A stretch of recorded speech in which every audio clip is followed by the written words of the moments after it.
and welcome to Mamos Media. I am Suleiman Dabo, and this is the road to 2021. Every Sunday, we have a discussion with our political leaders, presidential candidates about their policies, their ideas, their programs for the country should they win the elections in the year 2021. Well, that road to 2021 hit a bump on Tuesday when members of the National Assembly rejected a bill that was presented to them by the Honorable Minister of Justice and the Attorney General of the Republic of the Gambia. So that happened on Tuesday. So it's like everybody is wondering what's going to be the next step. And that's why we are so glad today to have the Honorable Minister of Justice of the Republic of the Gambia, Mr. Dawda Jallow, who will be joining us very shortly. But I just also want to say that as part of the discussion, we will be joined by Mr. D.A. Jao, who was a one-time minister in the borough administration as Minister for Communications and Information. Also, to be joining us is Mrs. Hadi Dandenjai. She is the president of the Gambia Female Lawyers Association. Also, to be joining us is Dr. Aminata Silla. She is professor of public policy and political science at Townsend University in Maryland here in the United States. And last but not the least is Mr. Saliu Tal, who is a lawyer and also the president of the Gambia Bar Association. So Honorable Minister, welcome to Mamos Media. This is not the first time you are joining us on Mamos Media. The last time you and I spoke was on June the 4th when we called on you to clarify a ruling that was done by the High Court of the Gambia in the M.A. Karafi case. So this is not your first time to Mamos Media. So welcome back again to Mamos Media. Thank you. But my first time as minister. I was in as minister, yes. Just 3 months after that interview, you are now the Attorney General overseeing that particular case. So welcome back to Mamos Media. Thank you. Thank you very much. Very well. So as I said earlier, the road to 2021 presidential and general elections hit a bump on Tuesday at the National Assembly. Members of the National Assembly rejected a bill that your office presented, you personally presented to them. From your own understanding, from where you sit at the National Assembly, what do you think went wrong in the first place?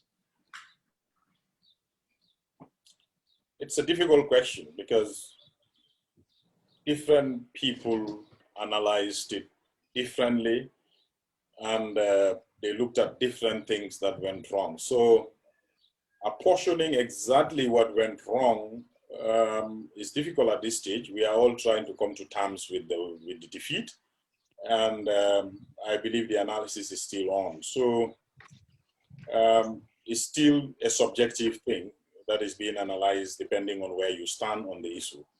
But personally, if I would say a little, I think we failed to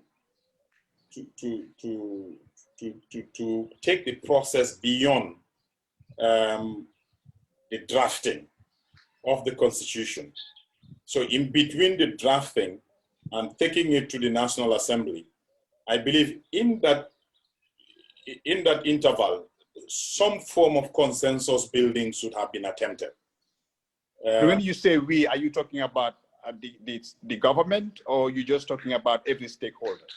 No, I was not even in government at the time this bill was, this draft was submitted to government in March. So when I say we, I'm saying we as Gambians, because whether I was in government or not in government, we are all part of the process. So we all have ownership stake in the whole process. It's a national agenda.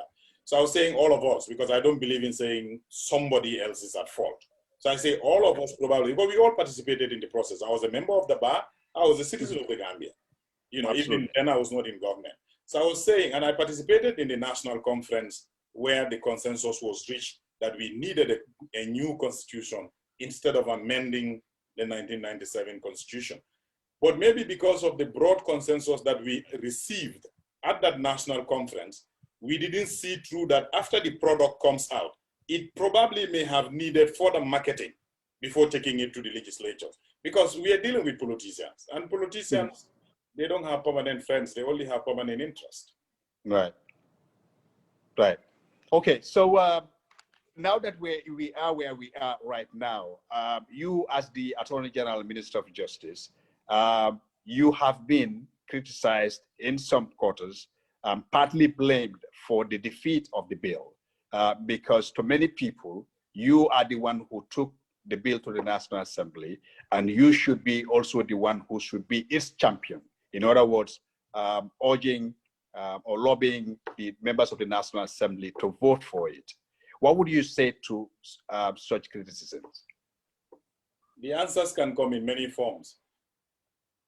I don't have attitude of responding to critics. I just can accommodate criticism just to make me a better person.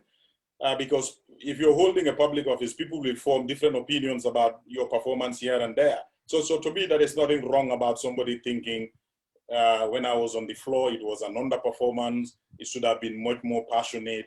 It should have been much more, rigorous than I displayed. But I also got a lot of compliments who said, well, you did what you can do. And that was my belief at the time. But for me, it's much more than that. Because knowing what I knew at the time when I was on the floor, when many people don't know, we tried to talk to these parliamentarians. I've spoken to people who, party leaders who own parties that have representatives in the parliament.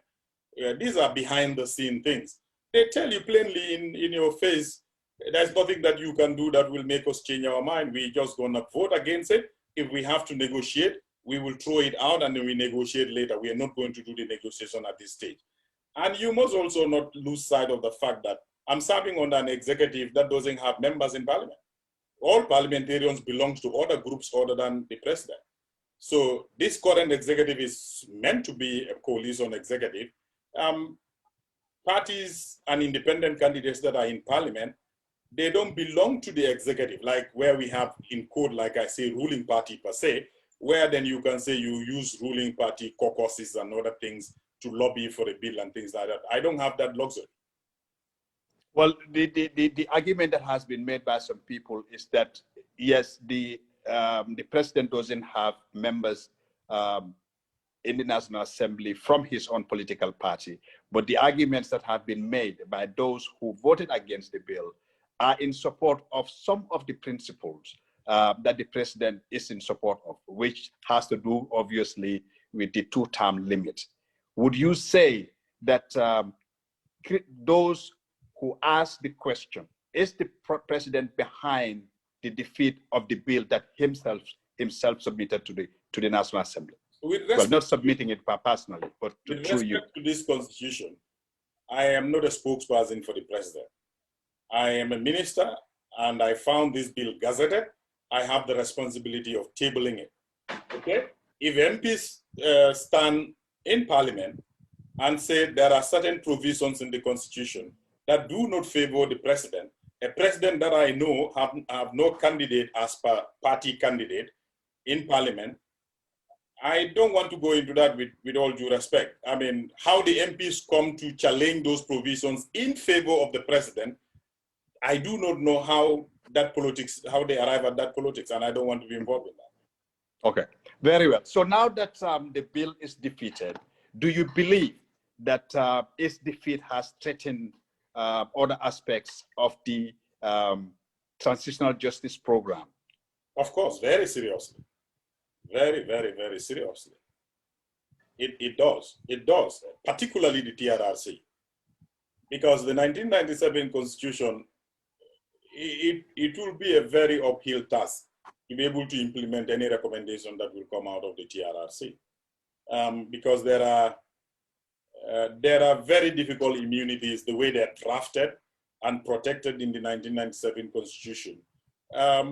For you to be able to make any meaningful implementation of the TRRC recommendation, you have to find a way around those immunities.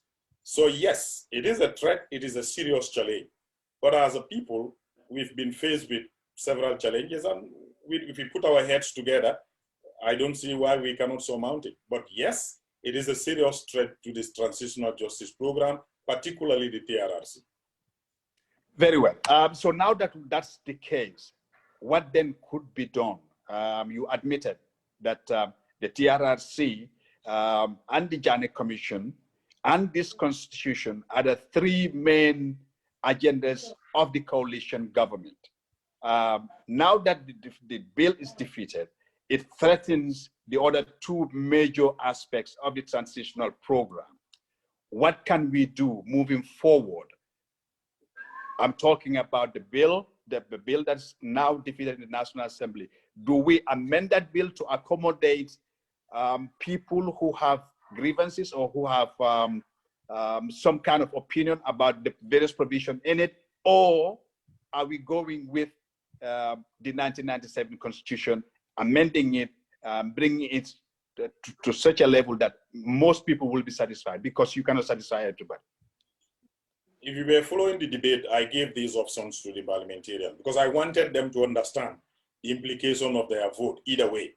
And I made it clear to them, if we get a yes vote for you at that stage where it died, we were going to go to the third reading stage where bills are generally considered by parliamentarians at committee level. This could be a specialized committee or the general committee of the House.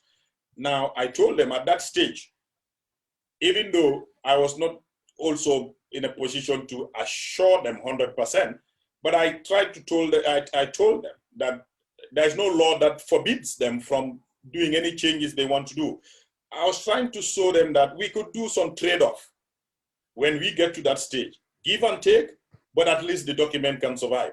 And I mentioned it to them, whatever might happen at that level, whether we succeeded in changing or not changing, you will have a second attempt at this, a second vote. We will come back to you for you to vote on the second time. So just vote and allow us to go to the next stage. Anyway, it didn't work. But coming to your question exactly, now that this has happened, of course, yes, the draft is there, is intact. Various stakeholders disagree on various provisions of the act. Not everybody can get what you want in a document like this. But of course, as a people, what would stop us from coming and listen to each other? Because democracy, one of the criteria of democracy is consensus, reaching at a consensus. If as a people, we cannot reach at a consensus irrespective of our differences, then our democracy is still at a very low level. One of the qualities of a good democracy is disagreements are bound to happen, and serious ones for that matter, over national issues. But then of course, the same people should be able to come together and reach a consensus. So for me, if we can come together as a people, look at that document again and see how best we can do some horse trading, as some people want to describe it, at least for some concerns to be addressed somehow, if this is feasible, I'm amenable to that. And already I'm aware that some steps are being taken like that. The only thing I can say is it would be difficult for government to lead that process, right? Knowing what is being said against government, and again, government itself is a stakeholder. So probably our thinking at the ministry is we probably can get seasoned neutral Gambians. Neutrality is a very difficult thing, but whether locally or abroad, who can lead such a process, and everybody else will just be a stakeholder with the objective of reaching a consensus. Whether we will ultimately get the consensus we want over this document or not. But of course, that is one option. The other option, if this document should definitely remain dead and we are not able to resurrect it, would be the 1997 Constitution. What can we do substantially to change the 1997 Constitution, at least to bring us as close to what we want as possible? That's the only option. Yeah. Is there any official position of the government right now as far as this bill is concerned? No. Cabinet is yet to meet. So I'm just dealing with this issue as the AG, as the lead department of government with respect to this matter. And you know, government, you would need at some point to know the government position on the matter.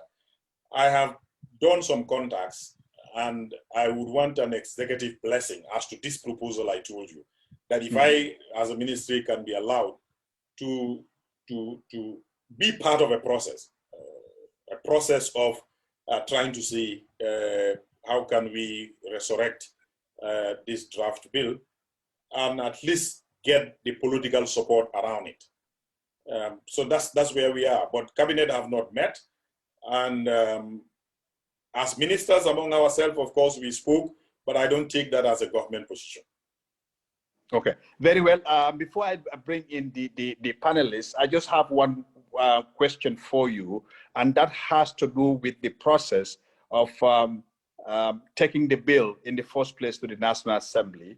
I'm sure you've had the statement made by Honorable Maifati regarding the process or the legal document that you guys must have relied on to take the bill to the National Assembly. And I just need to have your clarification, your own understanding of what's going on here. He said using Section 226 to take this matter to the National Assembly is wrong in the first place. Would you agree to that? Well, Mr. Fati, to the best of what I have heard and what I heard from you, did not tell us which other section we could have relied on to table this bill. What I know is one of the things that I read, whether he said it or not, but what I read attributed to what he said is that this constitution did not provide for a repeat provision. Therefore, Section 226 was the wrong section to go under.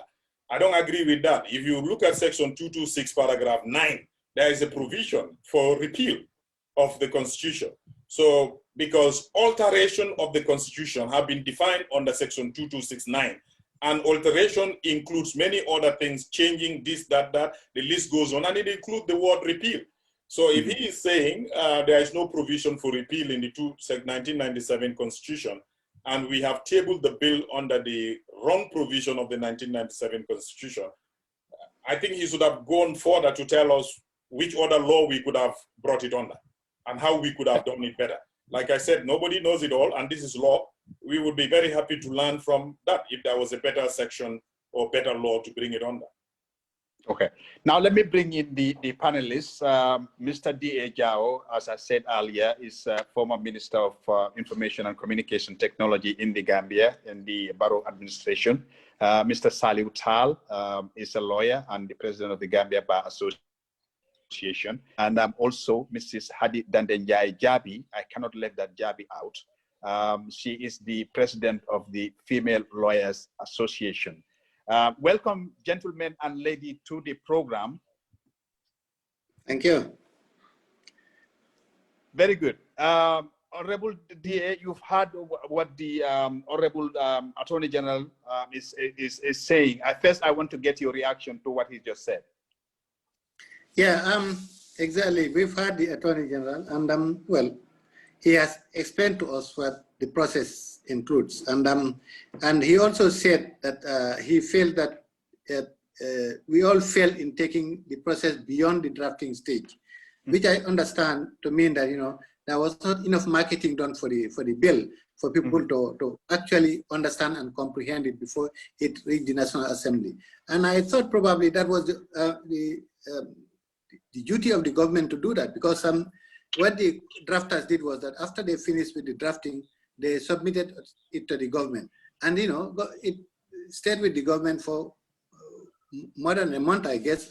I'm not sure how long it was, but I think it was the duty definitely of the government, particularly his ministry, to actually market this thing and make it well understood by everybody else. Of course, the CRC also had their role to play in it, and I understand they did their bit of it, but actually the government should also have done it, because as everybody knows, the bill eventually became the bill of the Ministry of Justice and the Attorney General Chamber, and I mean, then it is the duty of the Attorney General Chamber definitely to market it. Just to be fair though, he has just been in the job. I'm talking about him personally, in the job for about 3 months.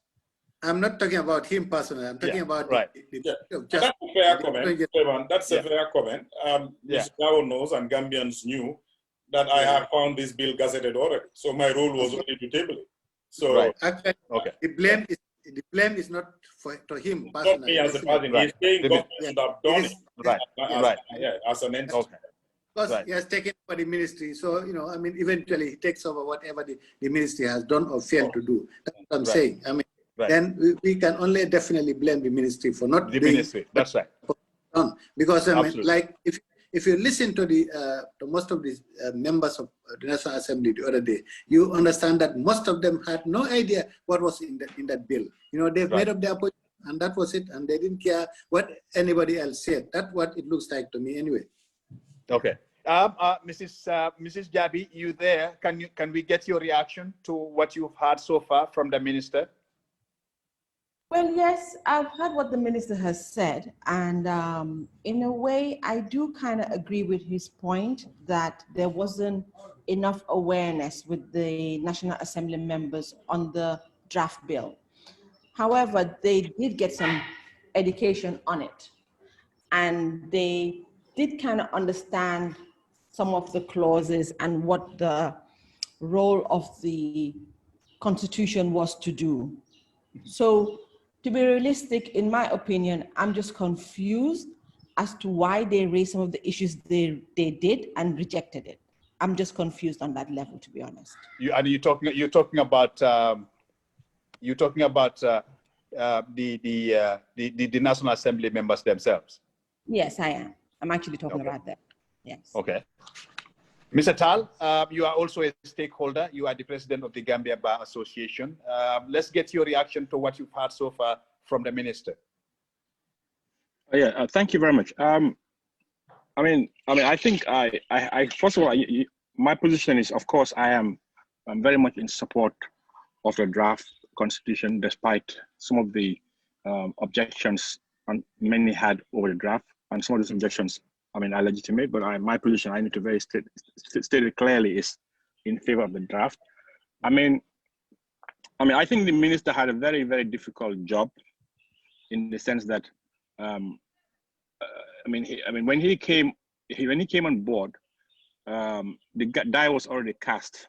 As far as the draft goes, and I think that some of us who have been really working on this for a long time, and have been also working on it, all up to the 11th hour, we knew that the no camp, if I can call it that, already had way more than the required number of votes to basically reject the draft. Notwithstanding, it is the duty of the government to basically promote the draft, at least sell the draft to the parliamentarians, who I think, as the people who actually promulgated the CRC Act and empowered the CRC to solicit the opinions of Gambians, and we also consulted as a stakeholder, as a group. They were consulted.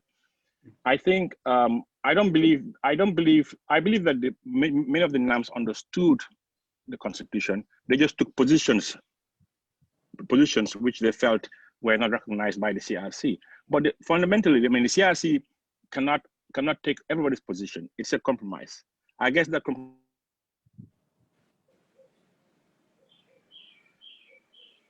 Okay, we seem to be lost Mr. Tal. Mr. Tal, are you there? Mrs. Tal, are you there? I think. Yeah. Okay. Yeah, that's the issue. It's either electricity or internet issue in the Gambia. But let me bring back the honorable minister. Now that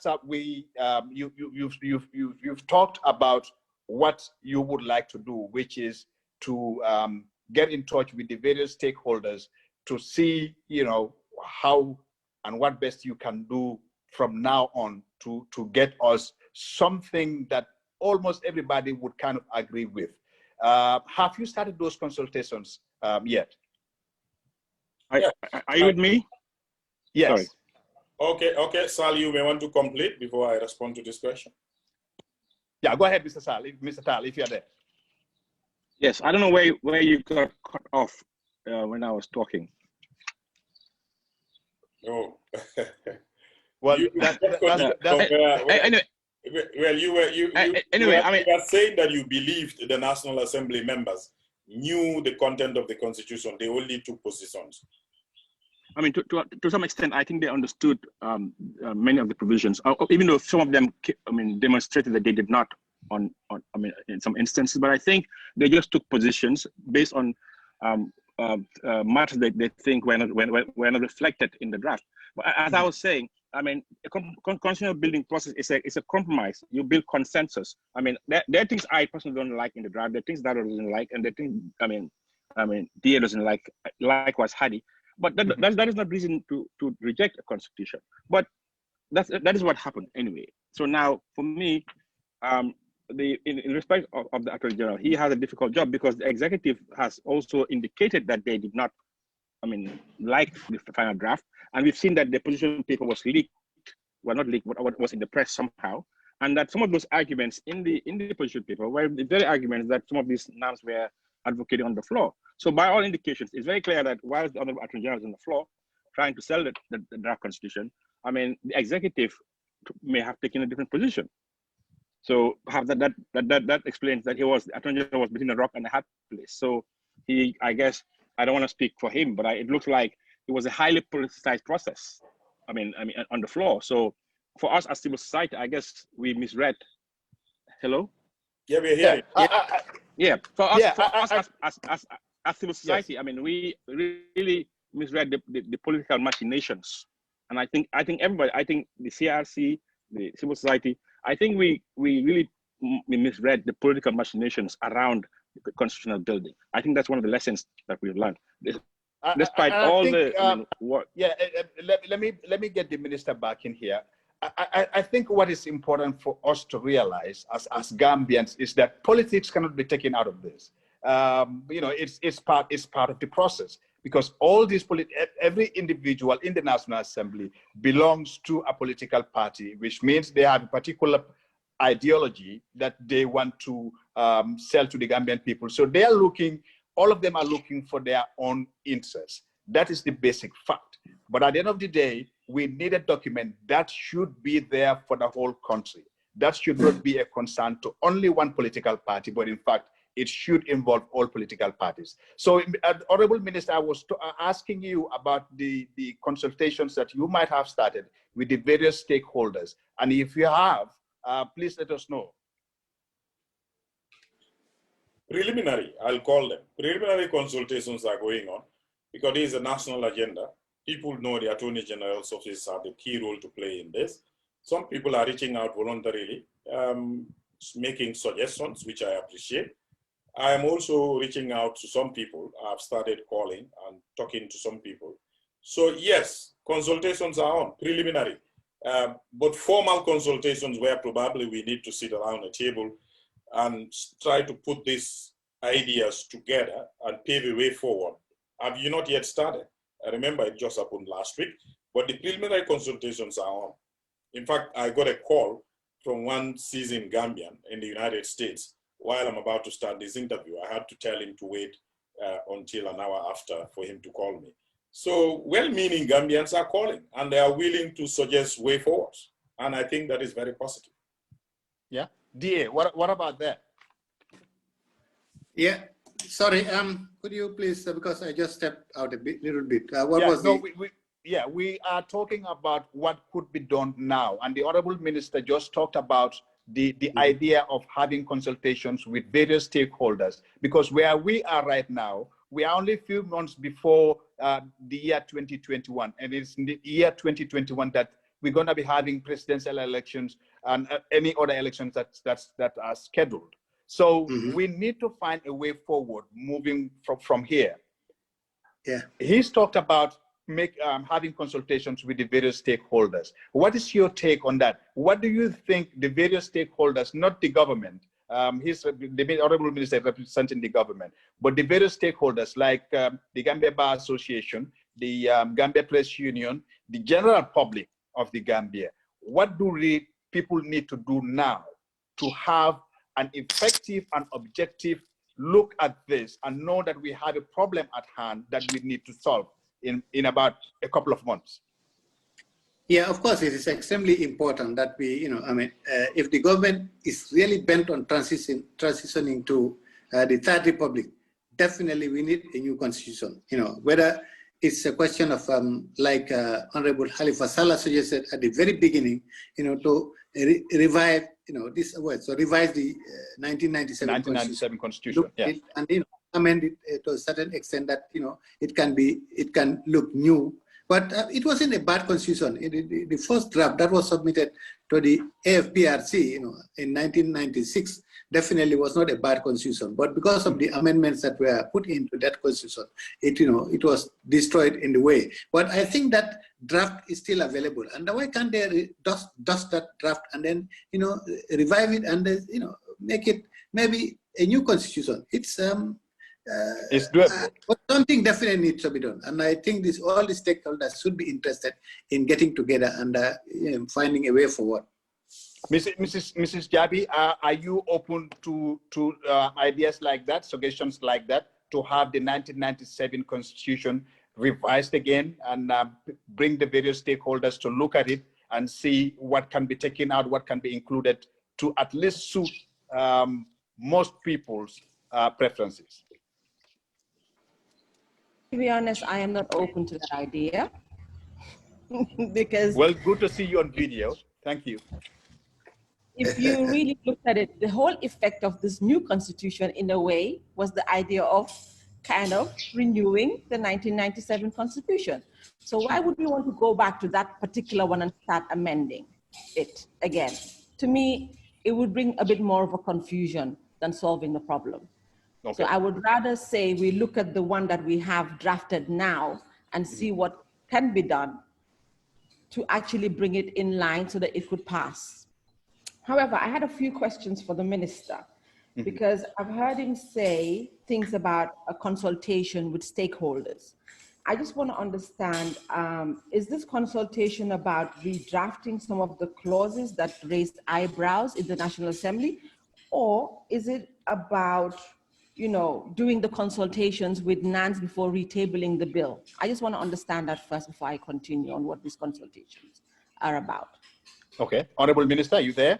It is still not very clear how we go about this and what would be the clear objective we want to achieve out of this. Like, we are in a deadlock. We are open to suggestions. But if you ask me as AG, what do I think about this consultation? The idea is, knowing what I know now, this constitution would fail if you don't change things in it and take it back.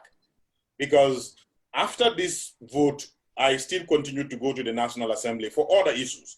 And then before they wrap up on Thursday, we were there almost up to midnight. And there was an adjournment debate. Some of them repeated that if you bring this bill back here the way it left, we will reject it again. Okay. So it means some form of changes. If we have to take it back to them, yes, some form of changes have to happen. Otherwise, I don't think you will succeed in rallying the political support you need to have it pass.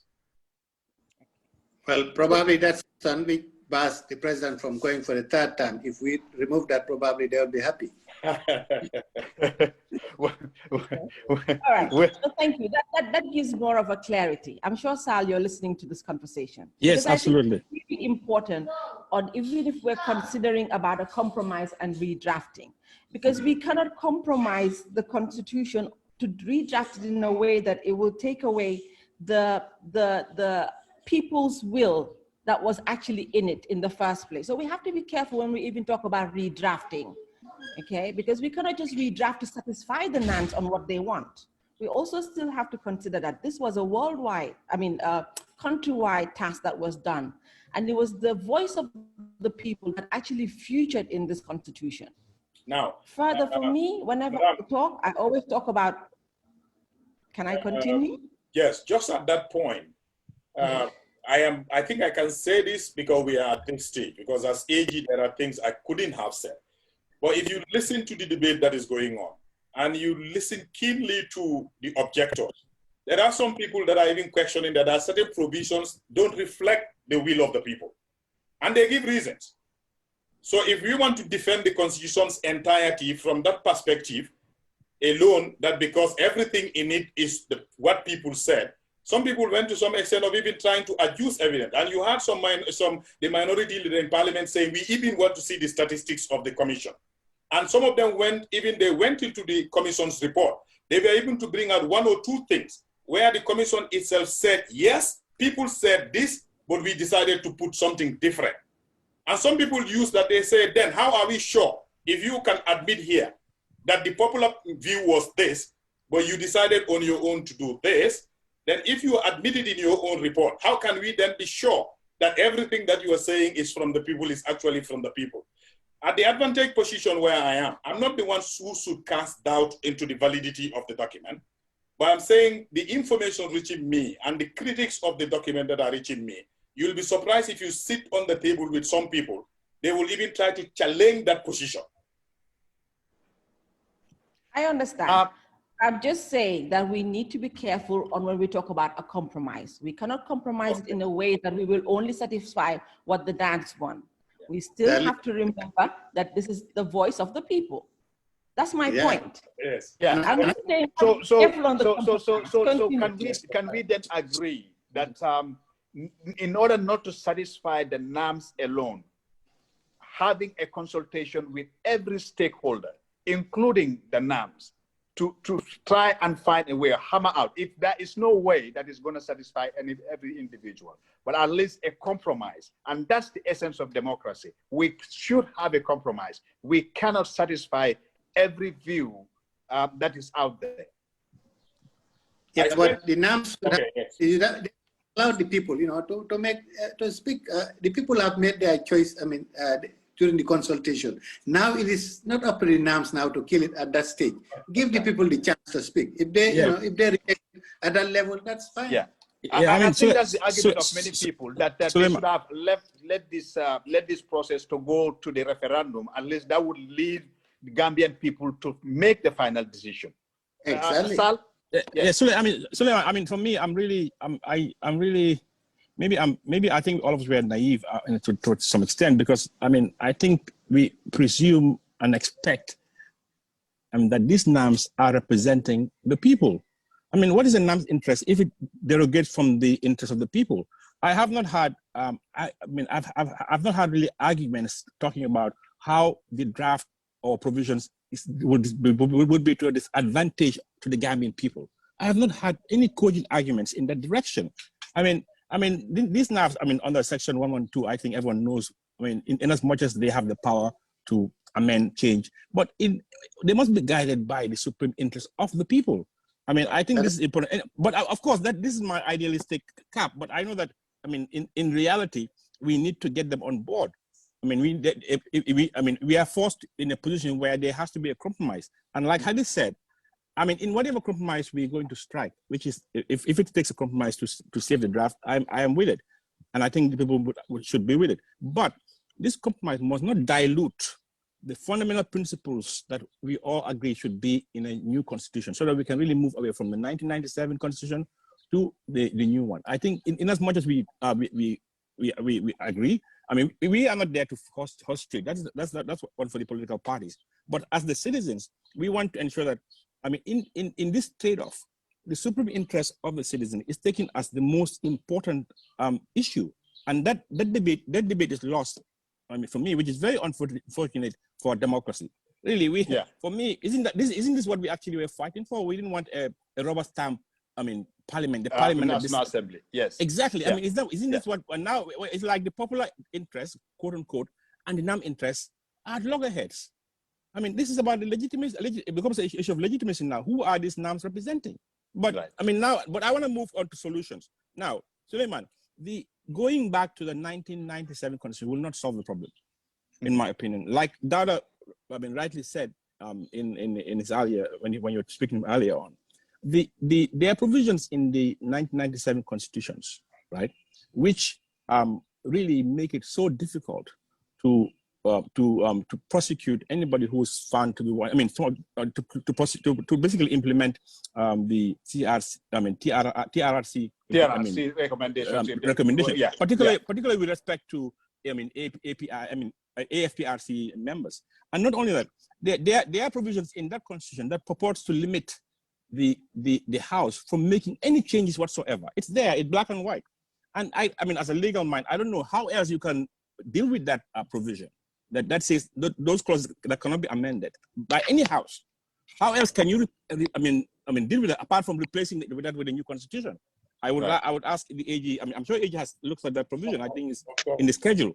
Yeah, I mean that provision. I mean, if I can just draw it to your attention, I mean it's. So I think those sections in the 1997 Constitution, they are entrenched. They cannot be repealed. Nothing could be done about them. No, some can be amended by way of in line with this. I mean, so the entrenched clause can be repealed, but you still need a referendum with and the steps stipulated in 226. But there's a provision that says that you cannot even change it at all. I mean, it's there. So how do we deal with that issue?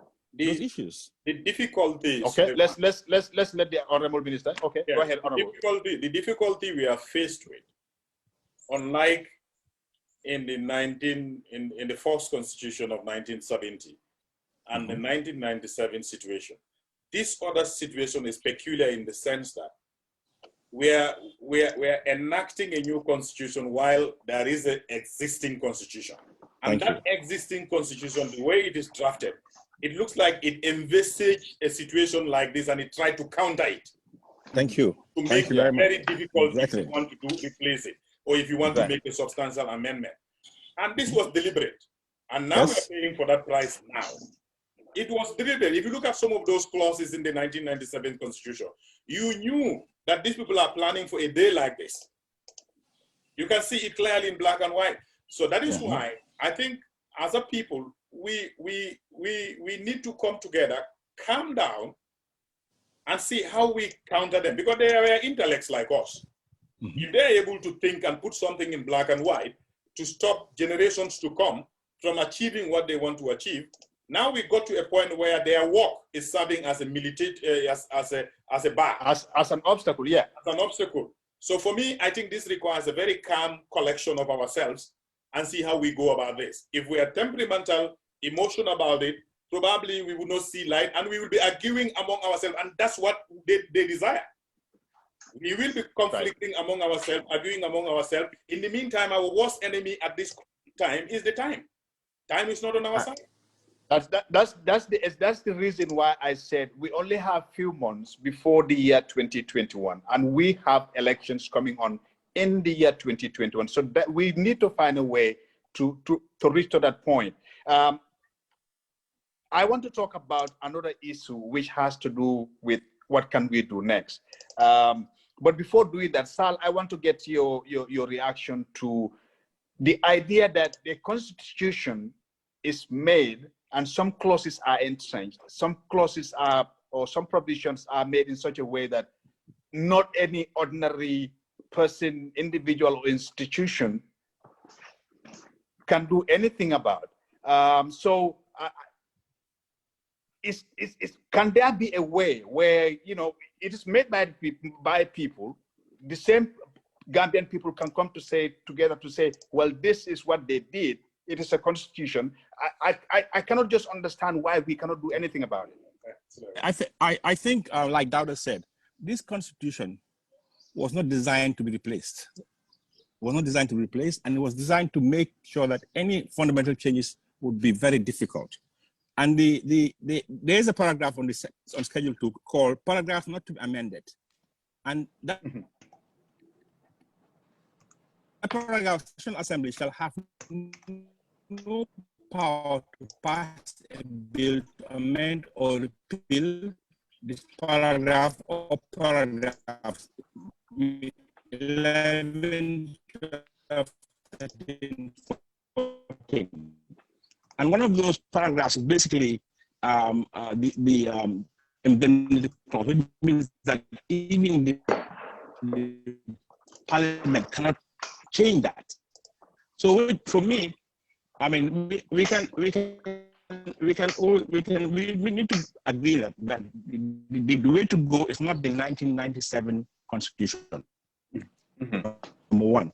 But that's the only way we can deal with those problems. Now, if we, I don't think we can cure the defects of the 1997 Constitution without having a new constitution.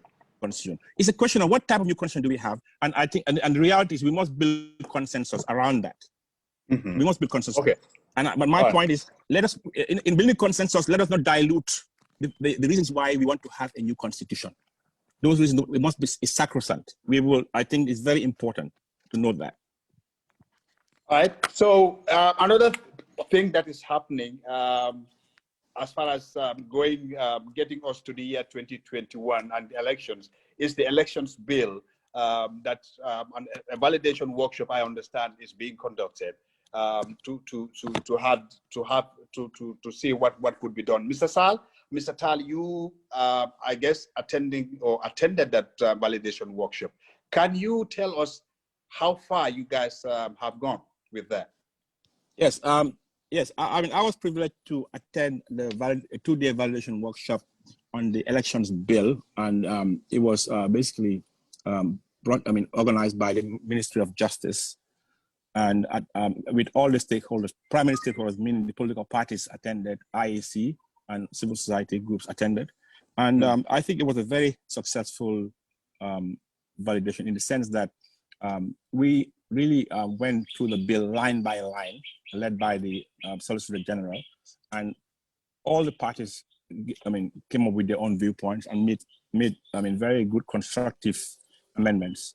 And I think based on what was valid, based on the validation, but the validated document, I believe that we'll have a very good election act in the end once it is enacted by Parliament.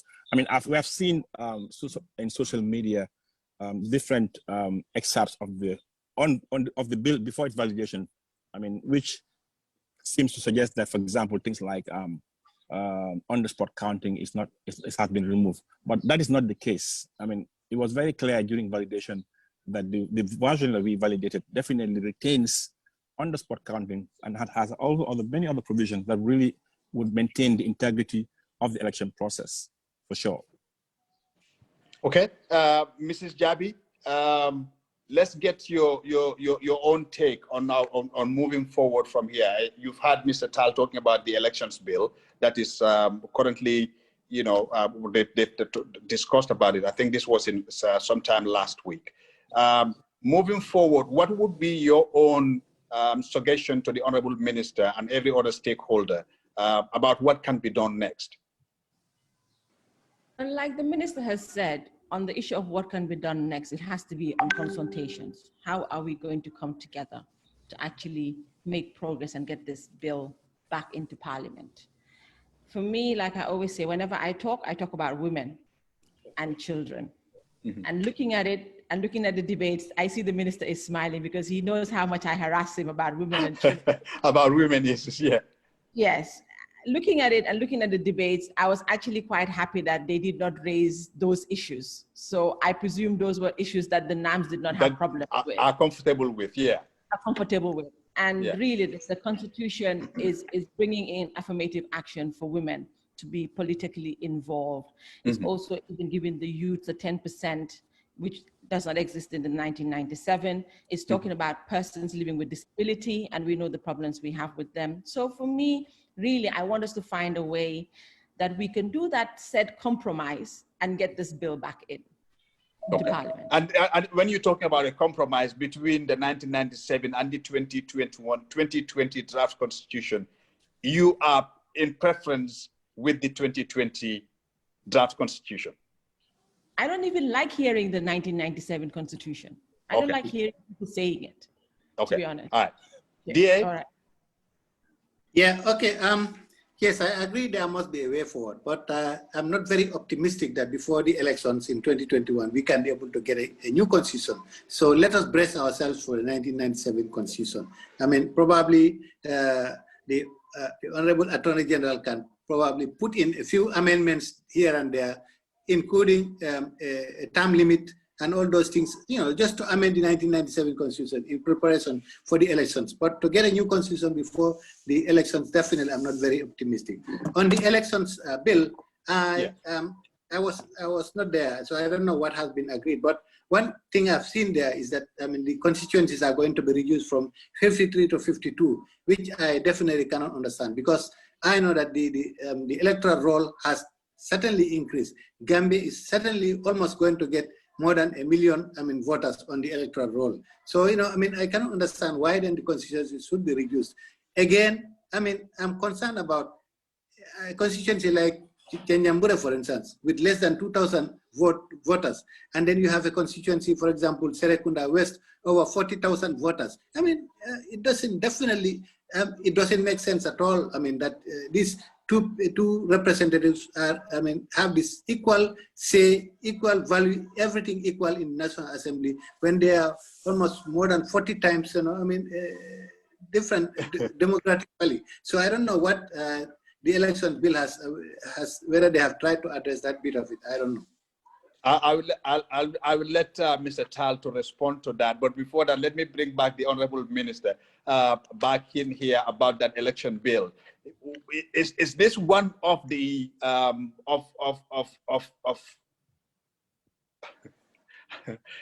would you use this as one of the tools in your consultation process to make sure that we get into the year 2021 with something to work with for the elections? Well, I don't know whether you noticed, Madam Silla is in. Okay, Dr. Silla is in here. Welcome, Dr. Silla. She has been around for a while. You've not noticed it. Anyway, Suleiman, I'm not too sure whether I could say something we can get into. The elections cannot, in my view, continue to be held under the current electoral laws. Those ones is that one, whether or not the debate about the constitution, even if the constitution had passed, we have already drafted that bill. We needed new electoral laws.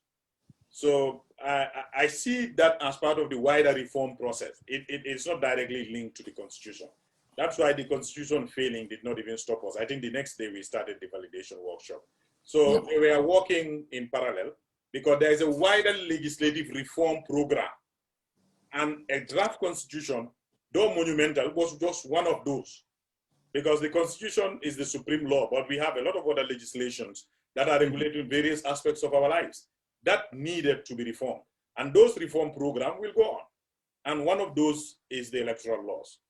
So yes, hopefully we intend to call an extraordinary National Assembly session because they sit quarterly. And they just did their third quarter. Their last quarter, they normally should have come back in December. But because of the electoral laws alone, I intend to call an extraordinary session sometime, maybe next month in October, after I take the bill to cabinet, so that they will be able to consider it. And maybe when they, at least because they normally have to have the first reading, second reading, they go to committee. And when they go to committee, sometimes they go to recess. So when they come back in December in time, they should be able to pass it. Then it will be ready for IEC to use in January, because IEC's electoral calendar for registration and other things starts in January. So if I had to wait for December, for Parliament to resume on their normal ordinary sessions in December, the bill cannot be passed before January. So that's the plan. We intend to have it done before the end of the year. Okay, and then, okay, perfect. Let me get in Dr. Aminata Silla here. I apologize, Dr. Silla. I didn't know you were waiting, but I'm sure you've been following the discussions. Let's get your reaction to what you've heard so far. You know, so many things have been said. I don't know where exactly you've joined us, but a lot has been said. Do you think, from what you've heard so far, do you think we will be able to make a way forward, we'll be able to find a way forward from here as a policy expert? So I heard Mr. DA and I came where Mrs. Jabi was talking, and I heard a little bit of here and there, but everyone was talking about how to make a way forward. And I kept asking myself, how? You know, how are we going to do this? What is the way forward? We're all talking about making a way forward, but yet we haven't said how we're going to make the way forward.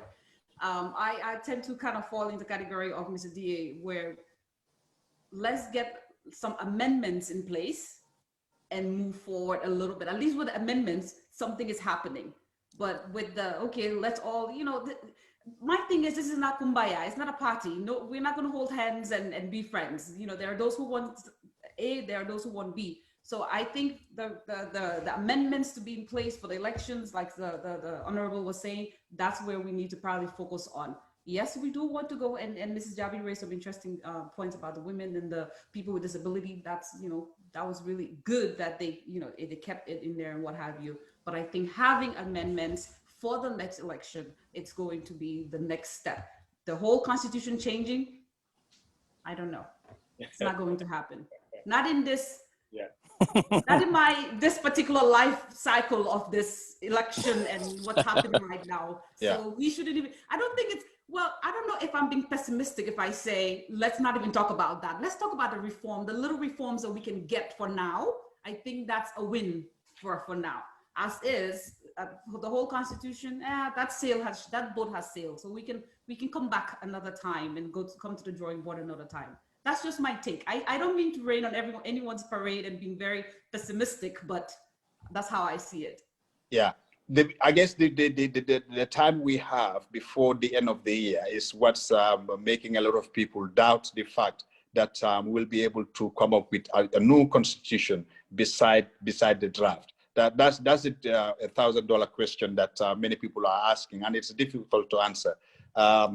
But I want to get all of your attention to something else, and that is as people that live in a country, as civil society, we are all in this day and age, all followers, we are all hooked up in social media.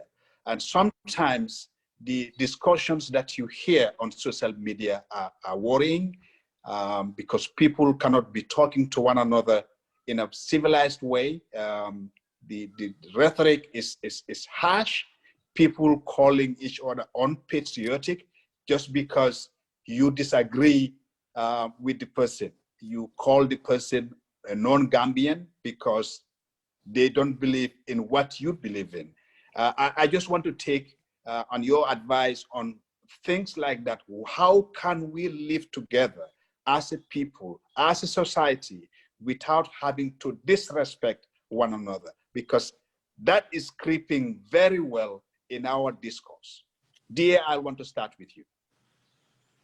Thank you, Suleiman. I think it's unfortunate that some people are really misusing social media. Social media should have been a very good tool for communication within ourselves and amongst ourselves as well. But unfortunately, some people are using it or rather misusing it. I mean, it should not have been the case. I mean, as Gambians, definitely we have one objective, and that is we're supposed to work towards the development of this nation in unison, but to start insulting each other just because of maybe a few little political differences or other things, I think that is certainly bad. And I think the leaders of the various political parties and other civil groups should rain on their members, to explain to them that there is no point in insulting anybody just because you disagree with them on one issue or the other. That definitely it should not be the case, and we should avoid that. Yeah. Mrs. Jabi?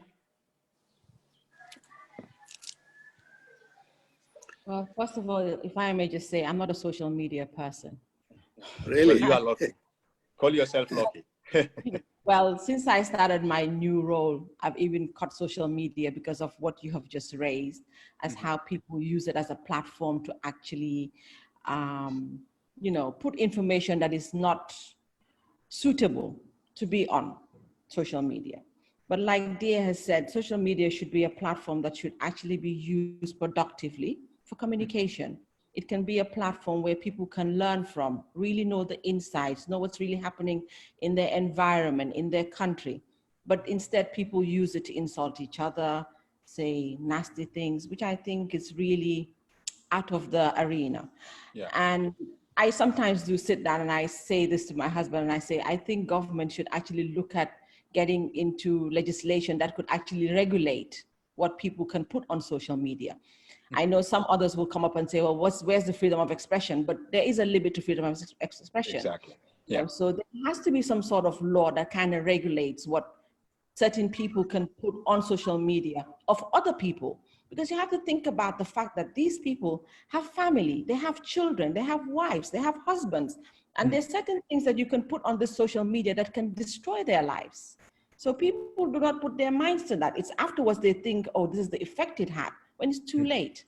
So I think government really needs to look at some sort of legislation that can regulate it. There's no better person to have that too than the Honorable Minister of Justice, who is sitting right there listening to you. Let's get Mr. Tal, your own reaction to that. Hello. Yes.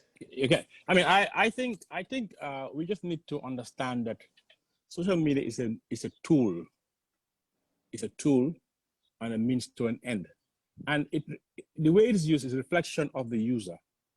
And like I, for one, as one of the people who started Gambia, decided, have seen the value of social media, how it can be used as a tool for change. And a lot of the good work that's been done in Gambia, a lot of the campaigns we've done have been done successfully through social media. But people focus on when it doesn't work. But by and large, social media is a very, very positive tool that can be a catalyst for change. And this is well documented, and Gambia is no exception. Just like in America, that issue of fake news. But I think it would be really foolhardy to try to regulate social media, because it is not possible to regulate social media. I think on our part, like, for example, I hardly use Facebook. I only come to Facebook when it's extremely important, because I think there's a Gambian social media, quote unquote, I think it's a bit toxic, so I cannot avoid it. So I'm more of a Twitter guy, and it has served me well in what I do.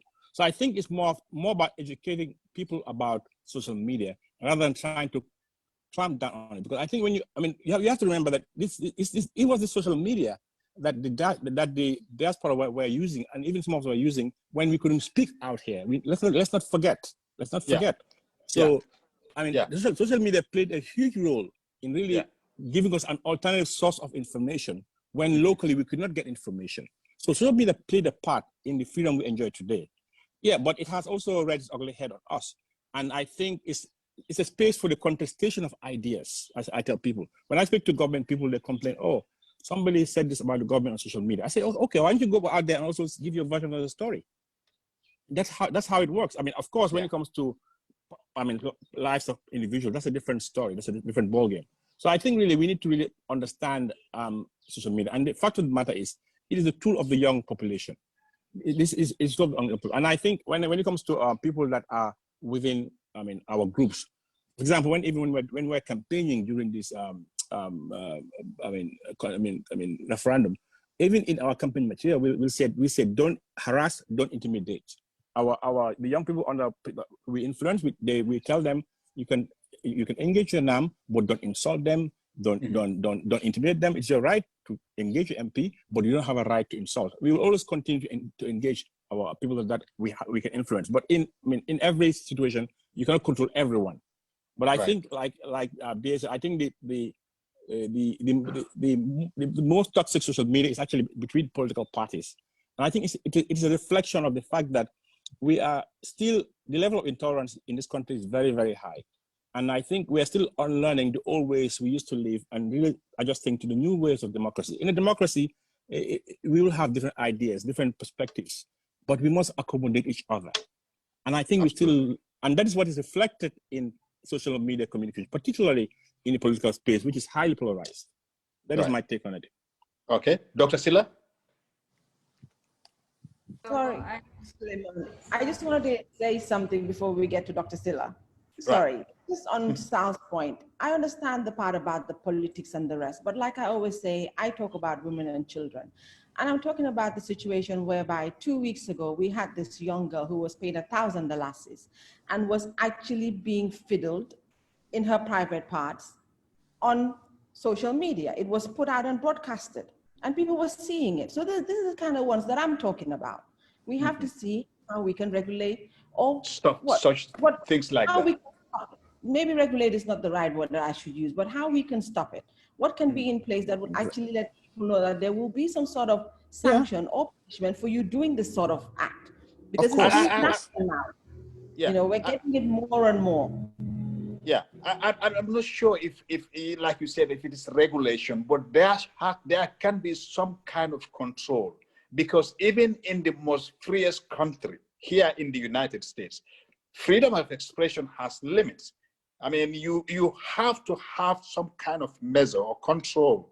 Otherwise, people will just be knocking at each other And that is absolutely dangerous. Dr. Silla, let's get your reaction before we conclude with the minister.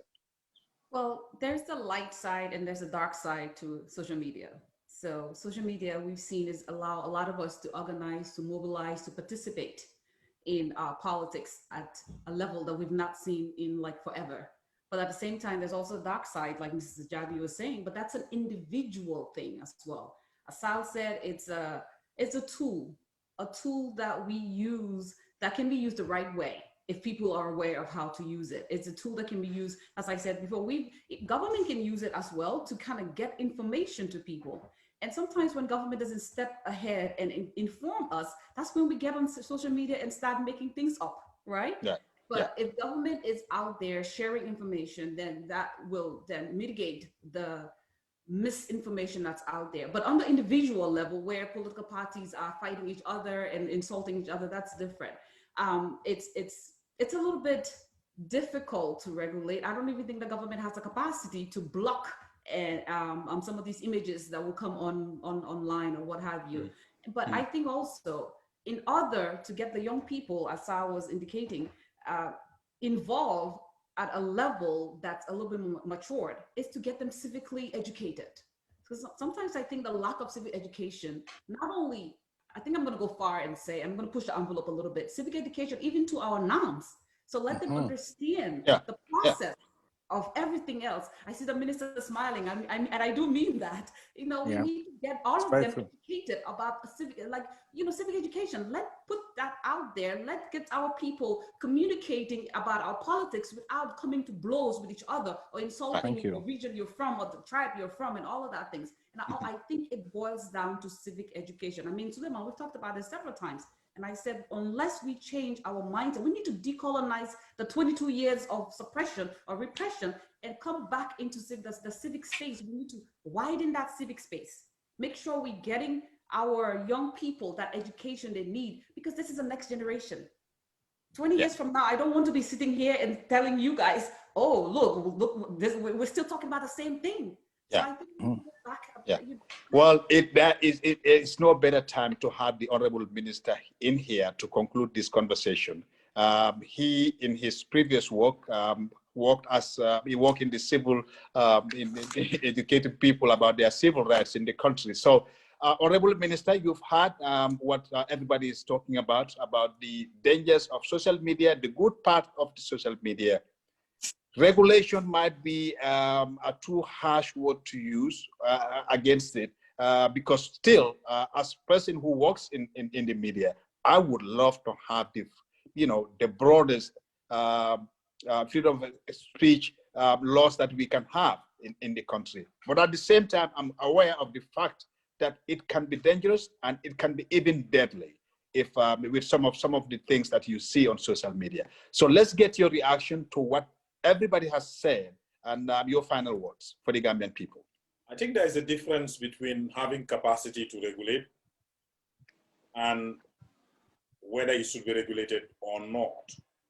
To me, I'm more inclined to Mrs. Jabi's position that we can try to regulate, although there will be capacity challenges. But when we say regulation, Sal, it's not regulation of the social media per se. It's the behavior on social media we have to regulate, because all the other laws that we have, it regulates our conduct before social media. A knife is a tool. If I use it in the kitchen to cut and cook, it's okay. When I use it to stab, then the conduct of stabbing is a criminal offense.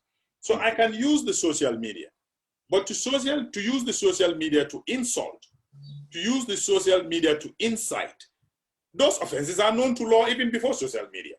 Absolutely. So how is it possible that we couldn't say, if somebody uses the WhatsApp to send incitement, why could we say because he uses a WhatsApp, so therefore it's a social media, so it's okay? When he has done it before WhatsApp, he would have committed an offense. So for me, it is the conduct of the users of social media. You are not regulating social media per se. But I agree with Doctor, the capacity is going to be a challenge. For instance, some of the users, some of the people who would be doing these things are even outside of the territory of the country. how are you going to lay your hands on them to bring them before a court of law? Those that are doing it within the country itself, in fact, it will require a lot of robust investigation. That requires an additional capacity for the law enforcement, because it requires some robust investigation, swift action. Are the courts ready for that? Because there are going to be a lot of them and things like that. So yes, there will be capacity challenges. And sometimes, if you know you cannot do it effectively, don't even start it. But it's a cause for concern for society. And the only reason we legislate is to regulate a mischief that is in society. And we are all in agreement that it is a serious mischief now in our society. Absolutely. How we go about it, I think it also should be another topic that we should continue. Another day. How we go about it. Yeah. So thank you so very much, Honorable Attorney General and Minister of Justice of the Republic of the Gambia, Mr. Dawda Jallow, for coming on the program today. Also, Mr. D.A. Jao, former Minister of Information and Communication in the Barrow Administration and veteran journalist for that matter. Mrs. Hadi Dandenjai Jabi, she is the president of the Gambia Female Lawyers Association. Mr. Saliu Tal is a lawyer and president of the Gambia Bar Association. And my own policy analyst, Dr. Amina Rasila, is a professor of political and public policy at Townsend University in Maryland, here in the United States of America. I thank you all for joining us today in Mamos Media and the road to 2021. I hope to see you again. Thank you so much again. Thank you.